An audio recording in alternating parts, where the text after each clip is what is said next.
Hello and welcome to TKTV. I'm Jackson Conroy. This just in, King John may sign the Magna Carta. Here's Kevin with a look at the action. Thanks, Jackson. We're here at a local tavern right after King John just signed the Magna Carta. They had been negotiating it for a while at Runnymede, but now they finally came in here. We're here at TKTV with real news action. This is a peasant who has agreed to answer some questions because he was there at the signing. What are your thoughts on the signing? This will be really great. I don't know how much about this fancy document, but I do know that some things will improve for me. I've seen some of those barons at the local bars, and from their rants, I know that they're on our side this time. What are some of your problems? Well, I always have to give too many of my crops because of high taxes. Also, sometimes the king abuses his power, and I feel that he doesn't care about his subjects. I really hope that these reforms help us too. So you think these reforms are in your interest, not just those barons and higher power people? Yes, the barons even asked peasants what they thought for ideas at the tavern the other day. They're really serious about this. What were some thoughts that are being put on the document? I suggested officials not being allowed to seize property from people without paying a fair price. Sometimes, if an official was hungry, they would just take our crops. It was a waste of our hard work. What else? Someone else suggested that an heir's land would be taken care of for them if they were underage when they were inherited. That sounds good. I've been worrying about that for my son, actually. I heard that there's some discussion about the law of the land as well. Yes, some people who had punished said that the magnitude of the crime should match the magnitude of the punishment. For example, one man was put in the stocks for 3 days for stealing 2 apples, while a man who stole a whole barrel full got the same punishment, which is unfair. I agree. If I may, I also heard that there must always be a witness for a crime. I think that's a great idea. Me too. What I'm really hoping for is this thing called the majority rule. One of the barons mentioned it. He said that it would really limit the king's power. He couldn't really explain it, so he said that it wasn't really ready for the MC. It sounds like this document will bring about great change for us and for the better too. Thanks for your time. Of course. Well, it's back to the studio with Ryan to discuss what led up to this turmoil. Thanks, Kevin. Now we welcome into our studios a townsperson to see how he felt before the Magna Carta was signed. We're going deep down into this cruel case and see how it was for the poor townsfolk under King John's rule. Here he comes now. Welcome! Thank you for having me. I'm so happy to finally tell the people of the world how that horrible man treated us before the barons of our town made him sign that life-saving document. Exactly what did King John do to you? As king, he took all the power and took most of the money too, and kept it for himself. He abused his power as a king. I see. What happened to the empire because of this? It became a wreck. The king began quarrels with the church over money and power and even the land. Not only did he fight with the church, but the enemies we already had took much of the land. I think I can speak for my people when I say he was driving our kingdom into the ground. That sounds horrifying. Oh, you think that's it? Well, I'm just getting started. Wow, what else could he have done? Even though he lost territory in northern France, he demanded more military power, which raised the taxes greatly. This must have been hard for the people in the lower classes. Was it any easier for the barons in the upper class? Ha, very funny. They had it just about as hard as us, and maybe even worse. In the past, other kings had become friendly with the barons and used them as consultants, which was also a lump sum of their income. This hurt them majorly because they were taxed because they were wealthy, and that means they got taxed more than the townspeople. But of course, being the wretched man he is, he never even thought to share with them. He was simply a dictator.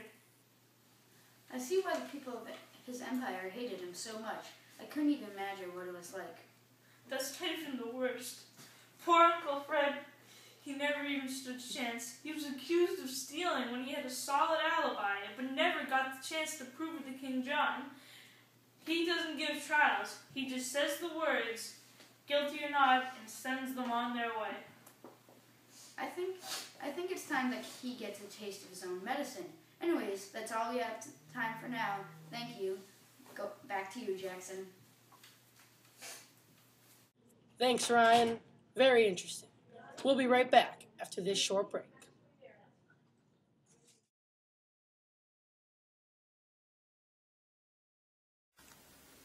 Are King John's unfair taxes bringing you down? Oh, we can help you. Really? I'm Jackson. I'm Sam. You need money? We'll give you money. At J&S Moneylenders, we accept you. Make it rain. Make it rain up in...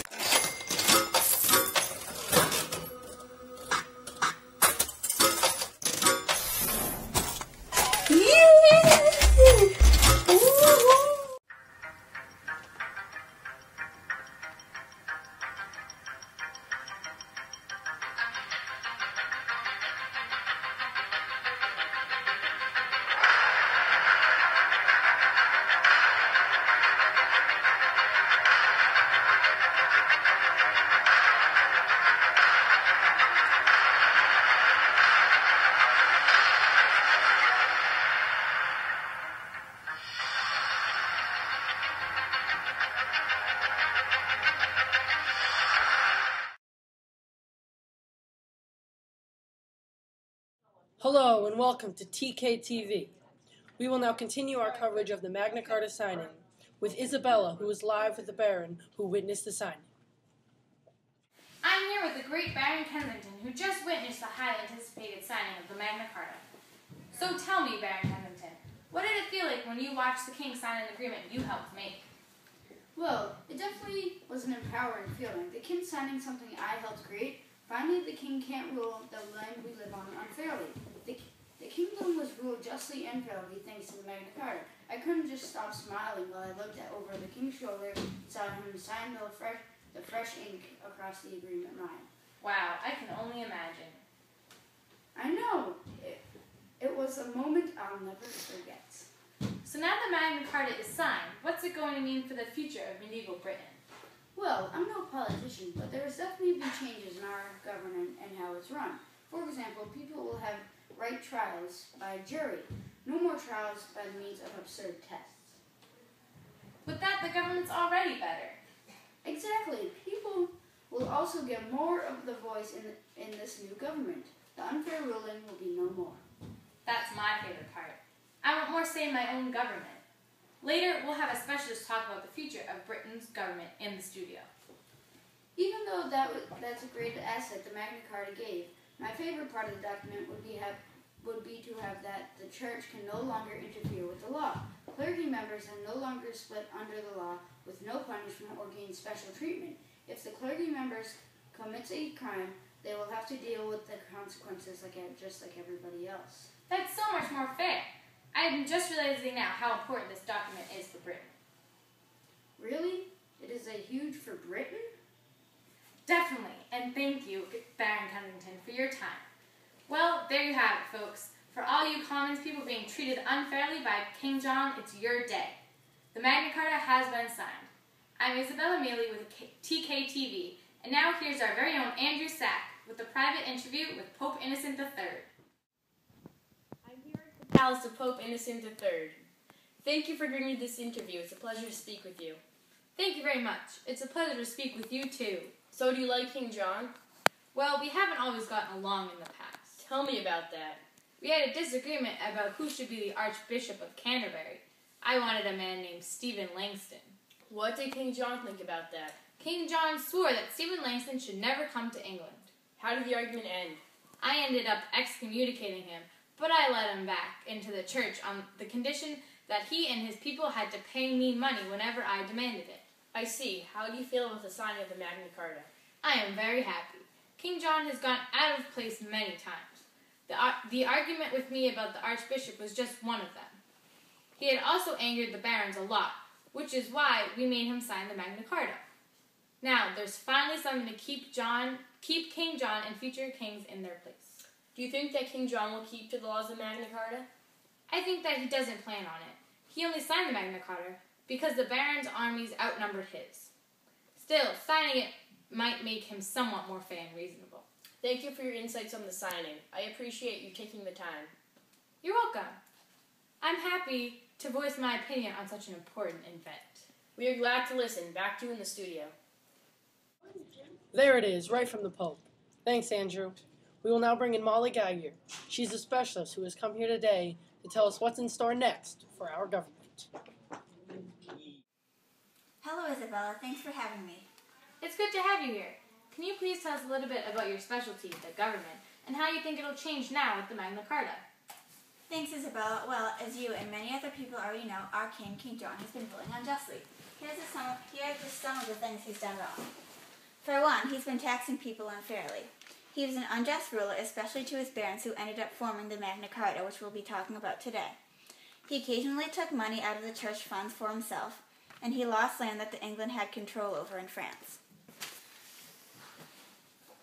Just in, the barons have become extremely fed up with him. As of today, they've decided to take matters into their own hands. Since King John was quick to make enemies after losing most of the lands the English had controlled in France, people were already upset.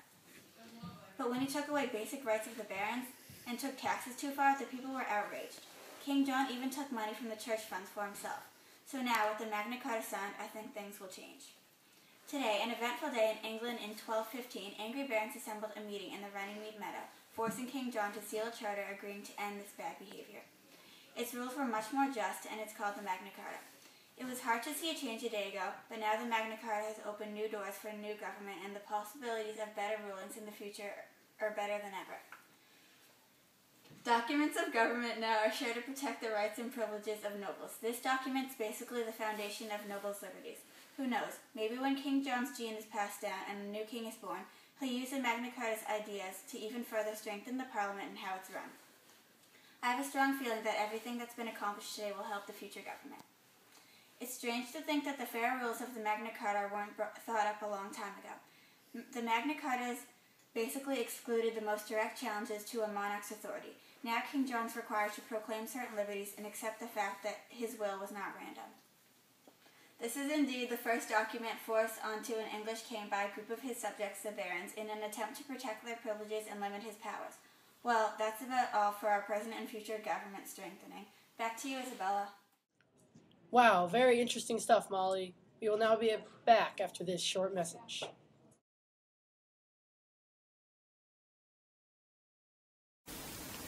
Do you wish you saw the signing of the Magna Carta? Well, now you can with our limited editions collector's item of the copy of the Magna Carta. All 37 clauses included in the finest paper around, copied by the finest monks. Hurry up now, there are only 500 in stock. And if you purchase right now, we'll throw in a free wooden sword. A 20 gold coin offer for just 5 gold coins. Purchase today.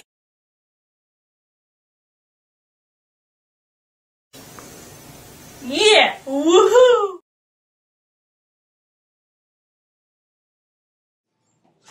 Looks like that's all the time we have for today. I'll see you next time. Good night from TKTV.